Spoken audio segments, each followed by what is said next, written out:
Após anos de escravidão no Egito, os israelitas, guiados por Moisés, se preparavam para uma jornada libertadora rumo à Terra Prometida. O faraó, resistente a deixá-los partir, havia enfrentado uma série de pragas que devastaram seu reino. Finalmente, depois da 10ª praga, na qual primogênitos egípcios pereceram, ordenou que os hebreus fossem embora da terra do Egito. Partiu então a multidão, carregando consigo suas posses e esperanças de um futuro melhor. No deserto, guiados por uma coluna de nuvem durante o dia e de fogo à noite, os israelitas seguiam rumo ao Mar Vermelho. Enquanto isso, o faraó mudava de ideia e, cheio de raiva, decidia perseguir os hebreus com seu exército. Ao chegarem à margem do Mar Vermelho, os israelitas se viram encurralados. Atrás, o exército poderoso do faraó se aproximava rapidamente e à frente, o vasto e impiedoso mar ameaçava suas esperanças. Desesperados e com medo, muitos começaram a questionar Moisés, lamentando ter deixado o Egito.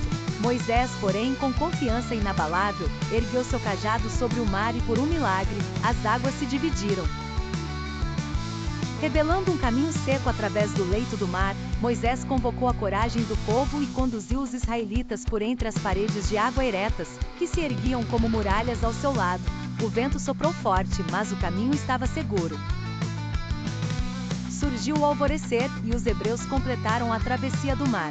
Contudo, antes que o exército de Faraó pudesse alcançá-los, Moisés novamente ergueu seu bastão, e as águas, com estrondo, voltaram a se unir. As águas engolfaram os perseguidores e selaram a libertação dos hebreus. A alegria e a gratidão transbordaram entre o povo, que entoou cânticos de louvor ao Senhor, celebrando a liberdade finalmente conquistada. A travessia do Mar Vermelho ficou marcada como símbolo de libertação e fé, um milagre que ecoaria através das gerações como um testemunho do poder divino e da perseverança humana frente às adversidades. Os 10 mandamentos são princípios éticos e morais presentes no Antigo Testamento, mais especificamente no livro de Êxodo. São uma base fundamental para as tradições religiosas abraâmicas e são amplamente respeitados e considerados por muitos como guia de conduta moral e espiritual. Não terás outros deuses diante de mim. Este mandamento enfatiza a exclusividade e soberania de Deus e proíbe a idolatria. 2. Não farás para ti imagem esculpida. Complementa o primeiro mandamento ao proibir a criação de imagens ou ídolos a serem adorados.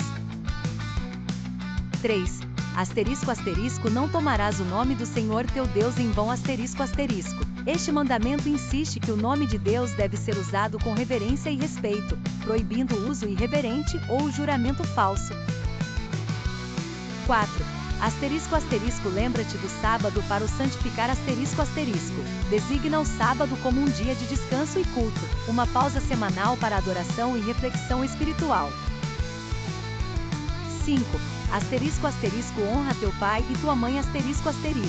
Promove o respeito e a honra aos pais, garantindo uma relação harmoniosa dentro da família. 6. Não matarás. Proibição clara contra o homicídio, destacando o valor sagrado da vida humana. 7. Não cometerás adultério. Reforça a fidelidade no casamento e condena relações extraconjugais. 8. Não furtarás. Protege a propriedade privada e condena o roubo em todas as suas formas. 9. Não dirás falso testemunho contra o teu próximo. Proíbe a mentira e o perjúrio, promovendo a verdade e a justiça. 10. Não cobiçarás. Adverte contra o desejo desenfreado pelos pertences alheios, incentivando o contentamento e a gratidão. Esses mandamentos constituem uma base ética que tem impactado gerações ao longo dos séculos, servindo de alicerce não apenas para práticas religiosas, mas também para sistemas legais e códigos morais em diversas culturas ao redor do mundo. Embora sejam antigos, ainda são relevantes e influentes, oferecendo uma visão clara dos valores e princípios que sustentam uma vida íntegra e justa.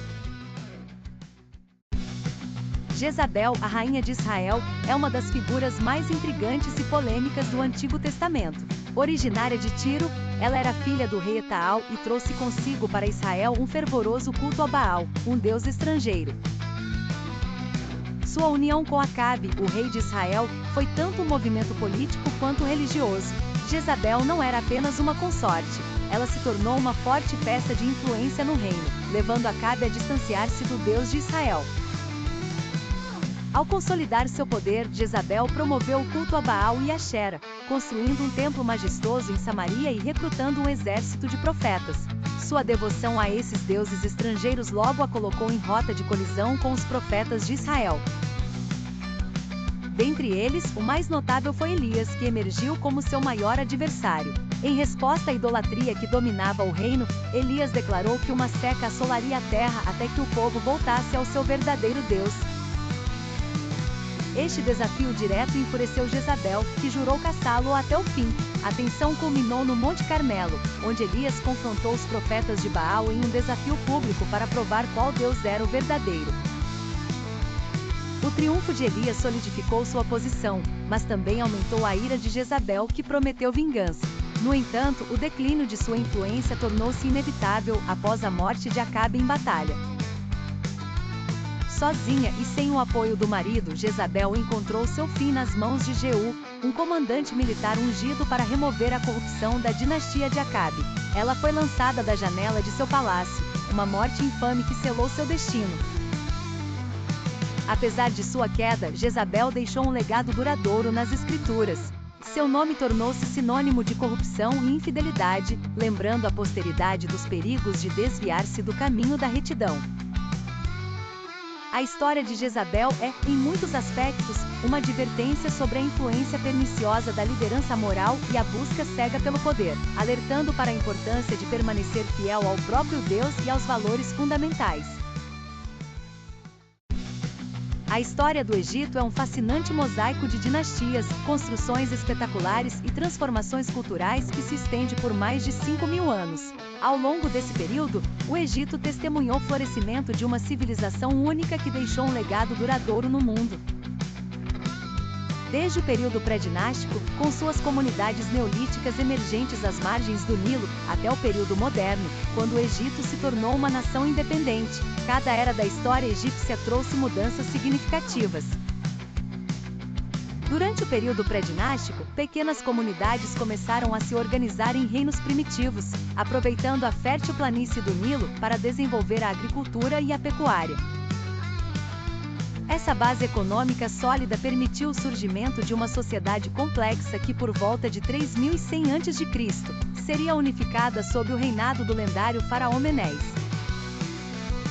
Este marcou o início do período dinástico antigo, uma era de criatividade onde as primeiras pirâmides foram erguidas e a escrita hieroglífica desenvolvida. O Império Antigo é frequentemente lembrado pelas majestosas pirâmides de Gizé, construídas durante os reinados de Xufu, Chafre e Menkaure. Estas estruturas não apenas demonstram o poder dos faraós, mas também refletem avanços incríveis em arquitetura e engenharia. No entanto, com o tempo, o poder central começou a decair, culminando no primeiro período intermediário, caracterizado por instabilidade e fragmentação política. Após períodos de declínio, o Egito frequentemente renascia mais forte. O Império Médio trouxe um reagrupamento do controle político e avanços em literatura e arte. O Império Novo foi uma era de expansão militar e cultural, marcado por líderes icônicos como Hatshepsut e Ramsés II. O período helenístico trouxe fortes influências culturais após a conquista de Alexandre o Grande, enquanto o domínio romano introduziu novos elementos religiosos e econômicos. Mesmo nos períodos islâmico e otomano, o Egito continuou a ser um centro de cultura e inovação. Hoje, o legado do Egito está intimamente ligado aos seus monumentos históricos, como as pirâmides de Gizé, o Templo de Karnak e o Vale dos Reis. Estes locais não são apenas maravilhas arqueológicas, mas também testemunhas da rica tapeçaria de histórias de uma das civilizações mais duradouras do planeta. Em um reino espiritual, havia uma pequena centelha divina chamada alma. Ela era uma partícula de luz, criada pelo universo para brilhar no coração de um ser humano. Quando Alma desceu à Terra, ela encontrou um menino recém-nascido chamado Lucas. Ao entrar em seu coração, Alma sentiu uma explosão de amor e propósito. Ela sabia que sua missão era guiá-lo pela vida. Com o passar dos anos, Lucas enfrentou desafios e alegrias. Alma o acompanhou em cada momento, sussurrando palavras de conforto e inspiração. Juntos eles experimentaram 1. Alegrias da infância. Alma brilhava intensamente quando Lucas brincava ao ar livre. 2. Desafios da adolescência. Alma o ajudou a superar dúvidas e medos. 3. Amores e perdas. Alma confortou Lucas em momentos de tristeza. Certa noite, Lucas teve um sonho profético. Viu uma figura luminosa que revelou: você é mais do que seu corpo, mais do que suas emoções. Você é uma centelha divina conectada ao universo. Lucas acordou transformado. Começou a buscar significado mais profundo na vida. Alma, agora mais brilhante, o guiou para praticar a empatia e compaixão. 2. Buscar sabedoria espiritual. 3. Conectar-se com a natureza. Quando Lucas completou sua jornada terrena, Alma o acompanhou de volta ao reino espiritual. Lá, eles se fundiram com a luz divina, tornando-se um só. A história de Alma nos ensina: 1. Nossa alma é nossa essência divina. 2. Ela nos guia e inspira. 3. Vivemos para crescer, amar e brilhar. Qual é o seu relacionamento com sua alma? Como você permite que ela guie sua vida? Há muito tempo, nas vastas terras do Oriente Médio, existiam duas cidades notórias por sua corrupção e depravação: Sodoma e Gomorra. Ambas eram conhecidas por sua riqueza, mas também por seus hábitos decadentes e falta de justiça social. As histórias sobre suas práticas imorais e violência desenfreada chegaram aos ouvidos de muitos, incluindo Abraão, o patriarca respeitado, que vivia nas proximidades. Um dia, Abraão recebeu a visita de 3 anjos, que vieram alertá-lo do iminente juízo. O juízo cairia sobre as cidades de Sodoma e Gomorra devido à sua maldade irrestrita. A humanidade daquelas cidades havia se desviado tanto do caminho da retidão que destruí-las era a única solução para evitar que suas más influências se espalhassem ainda mais. Preocupado com seu sobrinho Ló, que vivia em Sodoma, Abraão implorou aos anjos que poupassem a cidade se pelo menos encontrassem 50 justos nela. Os anjos concordaram, mas à medida que Abraão persistia em sua intercessão, o número foi reduzido para 10. Infelizmente, nem mesmo esses 10 justos puderam ser encontrados. Os anjos chegaram a Sodoma e foram recebidos e acolhidos por Ló. Logo perceberam a hostilidade dos habitantes que, uma vez sabendo sobre os visitantes, se aglomeraram em torno da casa de Ló. Os habitantes exigiam que Ló entregasse os visitantes. Ló, cheio de hospitalidade, recusou-se e tentou proteger os anjos. A violência estava prestes a explodir quando os anjos, percebendo que não havia esperança para a cidade, cegaram os agressores. Os anjos advertiram Ló e sua família para abandonarem a cidade imediatamente. Eles foram instruídos a não olhar para trás enquanto corriam para as montanhas, pois o Senhor estava prestes a destruir as cidades sofridas.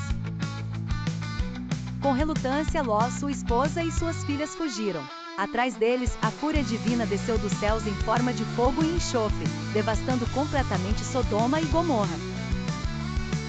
Infelizmente, a curiosidade e o apego de sua esposa à cidade a fizeram olhar para trás, transformando-a instantaneamente em uma estátua de sal. Abraão, ao longe, assistiu à fumaça subindo das cidades destruídas, lamentando o destino daqueles que escolheram a iniquidade.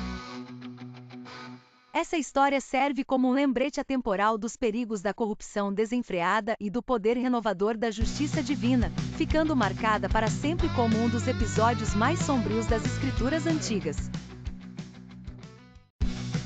Em um plano onde o divino e o mortal se entrelaçam, surge uma história carregada de mistério e poder. A alma de Moisés, o grande profeta, já havia encontrado repouso, mas seu corpo ainda permanecia na terra, alvo de uma disputa celestial. O cenário era uma região montanhosa, envolta por nuvens que pareciam sussurrar segredos antigos. Entre as sombras e a luz, dois seres preeminentes se erguiam em confronto: Miguel, o arcanjo, e Lúcifer, o anjo caído. Miguel, com sua armadura reluzente que refletia a dignidade do céu, tinha uma única missão: assegurar que o corpo de Moisés não fosse violado por forças do mal. Lúcifer, lisonjeiro em palavras, porém sinistro em intenções, desejava usar o corpo do profeta para plantar a discórdia entre os homens. O vento soprava ferozmente enquanto o céu trovejava, dando um tom dramático àquele encontro transcendente. Miguel manteve-se firme, uma muralha de determinação movida por sua fé inabalável. Sem violência, mas com autoridade, ele declarou: "Que o Senhor te repreenda, Lúcifer." Essas palavras ressoaram como trovões pelo vale, e por um momento o mundo pareceu prender a respiração. Lúcifer, desgostoso, espetou uma lívida acusação: "Como podes tu proteger aquele que foi assassino e fugitivo?" Miguel, sem hesitar, respondeu com serenidade: "Ele se arrependeu, e o arrependimento abre as portas do perdão. O amor do Senhor é maior que qualquer falha humana." Diante dessa verdade incontestável, Lúcifer se enfraqueceu, sua voz outrora confiante agora um murmúrio confuso. E como sombras dissipadas pela luz do amanhecer, ele se retirou rumo às trevas de onde havia emergido.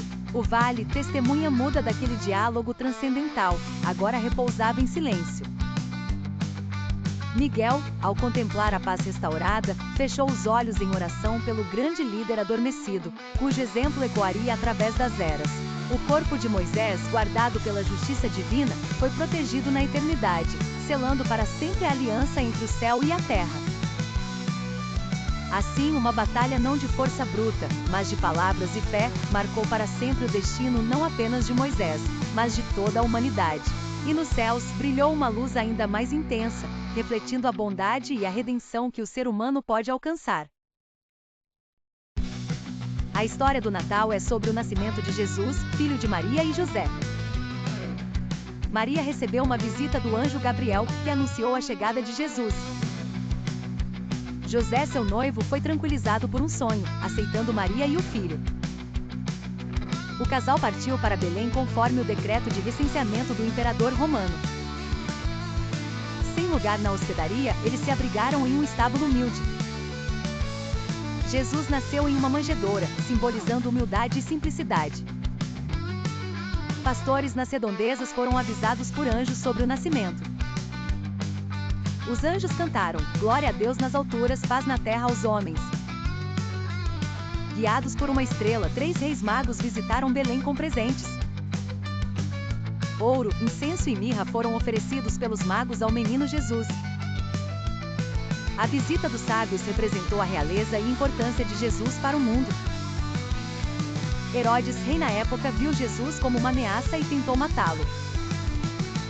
Orientados por um sonho, os magos retornaram por outro caminho para evitar Herodes.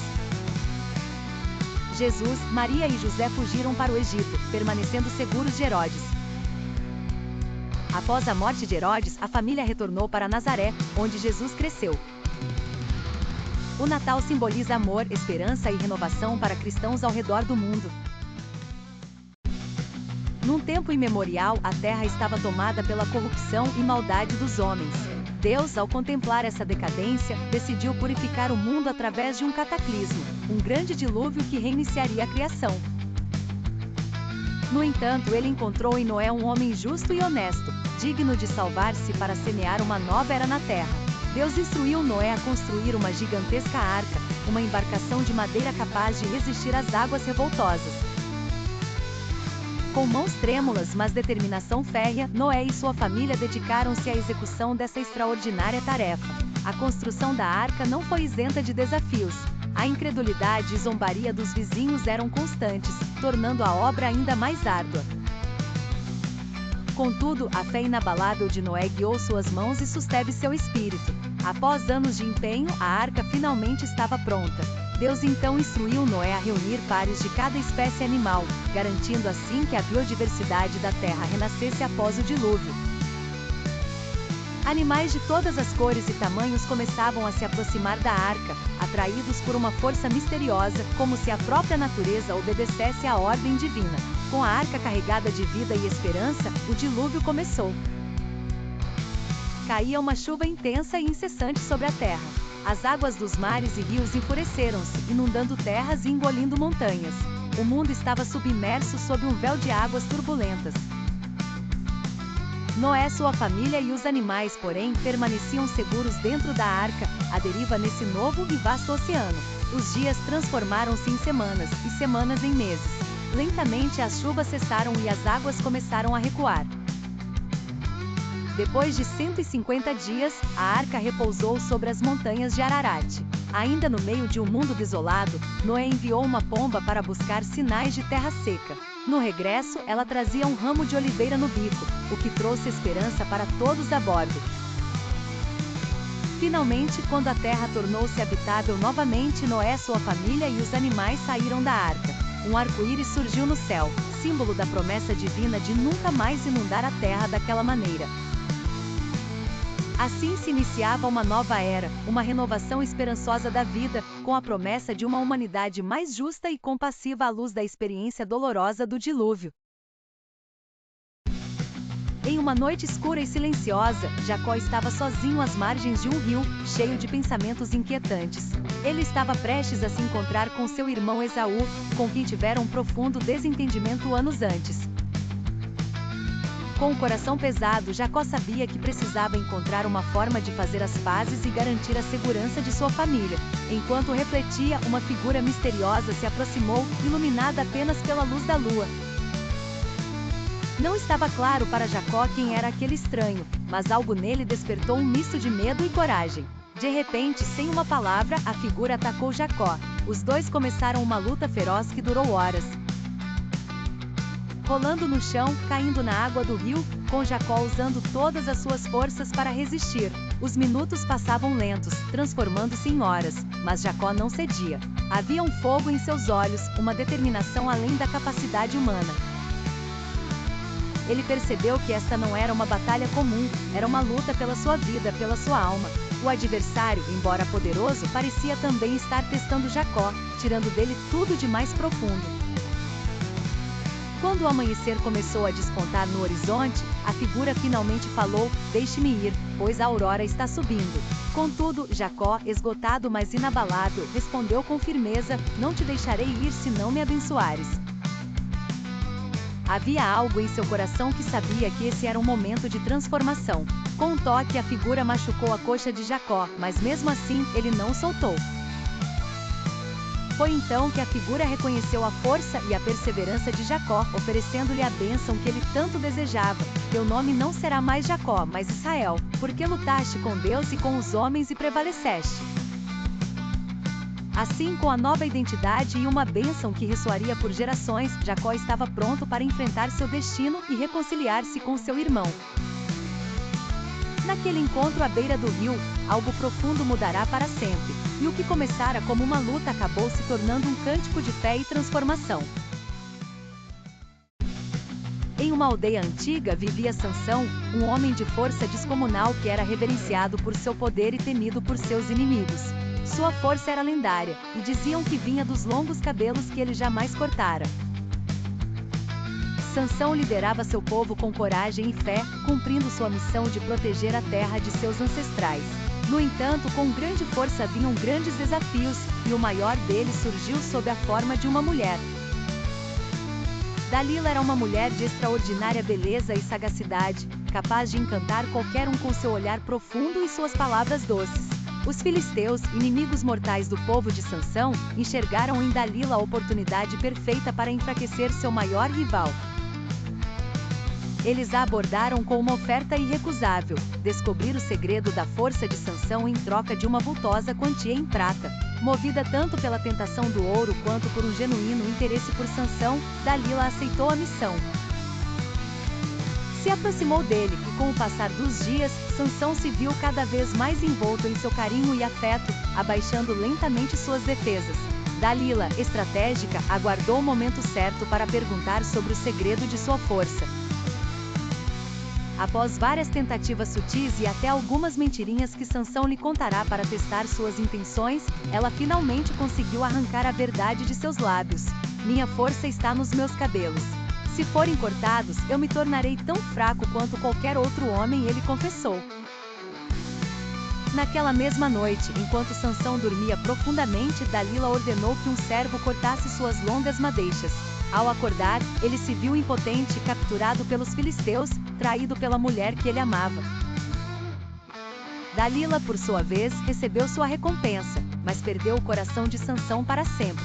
A história de Sansão e Dalila se espalhou por toda a região como um alerta. O amor pode ser tanto a maior força de um indivíduo quanto sua mais devastadora fraqueza. Assim, profundamente marcado pela traição e pela perda de sua força, Sansão foi levado pelos filisteus, que não tardaram a expor um homem que um dia foi um gigante, reduzido a um prisioneiro em terras inimigas.